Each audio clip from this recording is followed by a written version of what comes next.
Menendez will resign from Senate, avoiding an ugly intra-party battle.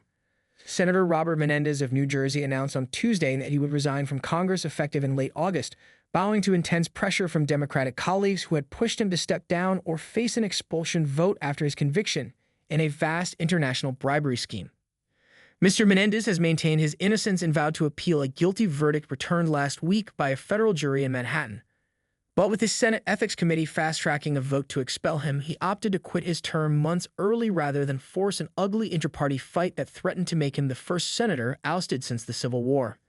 Mr. Menendez conveyed his resignation in a letter to Gov. Philip D. Murphy of New Jersey, shortly after he shared the news with what remained of his staff. Mr. Murphy, a Democrat, said he would promptly appoint a replacement who would serve until January. In the letter, Mr. Menendez, 70, said he had concluded that his presence in the Senate would only complicate his efforts to clear his name and salvage his legacy.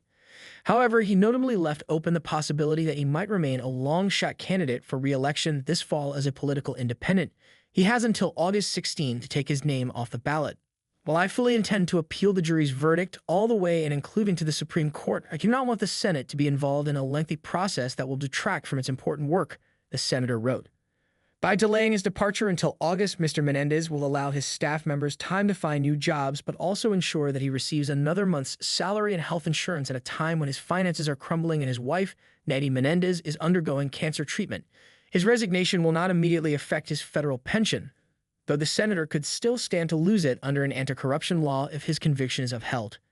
And yet, there was no avoiding the magnitude of the collapse of his storied 5-decade career, one that saw Mr. Menendez, the son of Cuban immigrants, rise from mayor of his hometown Union City, NJ, to become the powerful chairman of the Senate Foreign Relations Committee and one of the most senior Latinos in Washington. For much of that time, the senator had looked invincible, no more so than after he avoided a conviction on earlier federal bribery charges at a lengthy trial in New Jersey in 2017. Now Mr. Menendez has been branded a felon, convicted of selling his office for bars of gold and making himself an agent of a foreign power.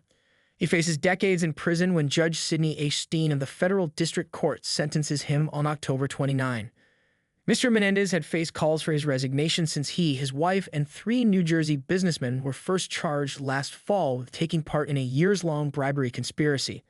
But demands that he step aside intensified after the jury found him guilty of 16 federal crimes on July 16. The counts include helping to disrupt criminal cases for friends, locking in a lucrative Egyptian halal certification monopoly for an ally, and using his political influence to cement a business deal with an investment fund run by a Qatari sheikh. In exchange, the government said that he and his wife were rewarded with gold, cash, and a $60,000 Mercedes-Benz convertible. FBI agents discovered bars of gold bullion worth more than $100,000 and roughly $480,000 in cash stuffed into envelopes, a shopping bag, boots, and a closet safe.